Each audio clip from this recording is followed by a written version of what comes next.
So I don't want this to be a rant video talking about all my negative experience of the Brighton Marathon. So I'm going to try and balance it out by starting off with the good points of what I really liked about the day.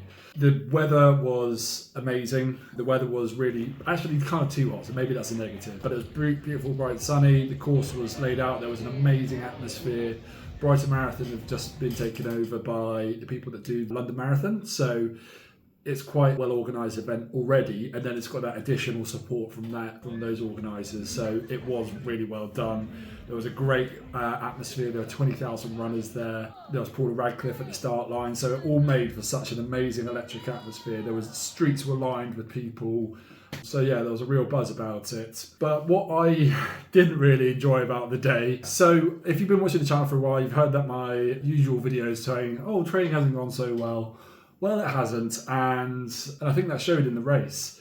So when I started off, I was just trying to stick with a gradual pace. I've had some words of advice like walking up hills, maybe trying out the run-walk strategy, because I was telling people that I wasn't feeling at my peak. I've definitely wasn't feeling at my best for a half marathon, let alone a full marathon. Yeah, I knew I was going into it with low expectations and just trying to get enjoyment out of it. The first half of the course, there's a few hills going around the beautiful sights of Brighton. It's an amazing place if you haven't been. I can't name you what the landmarks were, but there were many of them and it was very beautiful. You got to see them all. You go past several bands, which are really good.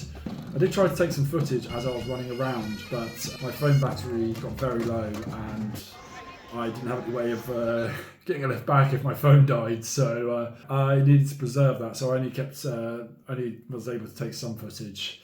For some reason though, there's this really steep hill just before the halfway mark. You go up there and you just turn around and come back down. I was like, why did you do that to me? I'm really not ready for this. And being filled with the adrenaline and running with such a pack of people, I didn't do the whole walking up hills thing, which really cost me. I think my longest run in training was 16k. What are you? An idiot sandwich. I was suffering in the heat as well. That was really difficult. I added something extra challenge to it. I mean, it's better than running in miserable rain and not having any support around. So I got to about the halfway mark, things were going well. I was having a great time, I was having a fantastic time. But what I wasn't doing was taking on energy gels or anything like that. I'd had my carbs in the morning, so that was fine. That was getting me through the first half. But then adding that onto my lack of training, when my carbs ran out, I didn't have anything left in the tank. And I don't recall any aid stations around Brighton offering out electrolytes. And well, they offered out water and some electrolytes, I think, but no energy bars. And that was something that I would have really benefited from. Maybe I'm wrong on that. Maybe I just didn't see it in the flurry of the moment. So please do leave a comment if I'm wrong on that. Pushing myself through this marathon where I've got no idea how well I'm going to do. Things seem like I'm flying. The first half's going really well and ran up that hill. That was good. Second half comes around. It's really flat. We're just going up and down the beachfront at this point now, which is, again, really nice because we've got that cross breeze, which made things a little bit more bearable. But at the 26k, 28k mark, my legs just said, nope, you can't do anymore. And I was in a world of pain after that. I don't know if it was just the fact that my body hasn't done anything for that distance before. I don't know if it was lack of carbs. I don't know if it was cramps or something else. If I'd done my shoes up too tight. Basically, it just felt like everything was shutting down and I was trying to stretch it out. I was trying to walk for a little bit and run from the next corner. I just couldn't get back into it. I tried calling people while I was on the route, trying to seek some motivation. They left me a couple of voice notes back, which was really helpful. I kept pushing on, and I think if it wasn't for the atmosphere, for the people that were around, I don't think I would have done it. I definitely don't think I would have carried on. I don't think, I was just there was people handing out jelly babies. I was like, oh great, get some of those, get some carbs. And then I didn't want to lose face, so I was like, right, I'll shuffle along to the next bit and then I'll be like, okay, I'm going to assess myself. Do I think I can do this or not? And I wanted to push myself to my limits. That's what this whole thing's about. That's what I enjoy about this. I want to know what my body's limits are. And I think I actually learned that from this race. So it's very educational in that sense. yeah, I couldn't get back into the running form and the running way, no matter what pace, no matter what I was doing. I was starting to have foot pain, so I was trying to loosen my laces, trying to address that, and my pace just was a walk. Couldn't bring myself to quit because my legs were still moving, and every step I took, I kept moving forward. It was still 15k or so to go, and I was like, yeah, I'm going to be walking this. But at that point, I was past the point of no return because I've already gone to the furthest point. I had to turn around and come back. So even if I had to go get home, at this point my phone's died because I don't know why. My phone battery just seems to not last anymore. So I had to get back to the finish line regardless. I had no communications and I had to get back. So I just kept pushing on. I was like, well, if I'm ever going to do a marathon, this is my opportunity.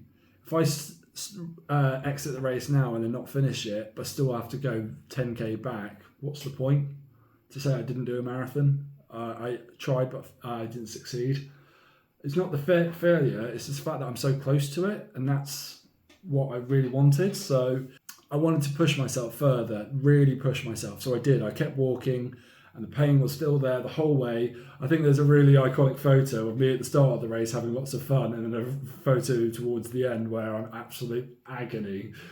I did carry on. I did finish the race. It wasn't in the world's fastest time. I was never going to achieve that. That's fine. I didn't get get cut off. I think it was at 7 hours. I got 6 hours 15. That wasn't an impressive time. I do feel like I could do a lot better with more training. But it was very educational to know that's where my body was at this moment in time. So I think overall, very, very interesting experience.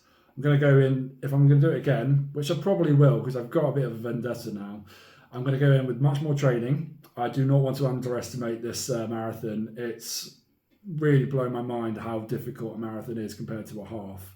So kudos to any of you guys who have done it because it is difficult. I can't believe I got to do one after a 180k bike, so I'm feeling rather scared of that. If I'm to do it again, I'm going to do it with more training and do it with proper fueling and probably my own nutrition plan. Overall, it was a good day. The race was fantastically organised. I would have loved to have some carbs as I was going around, but you know what?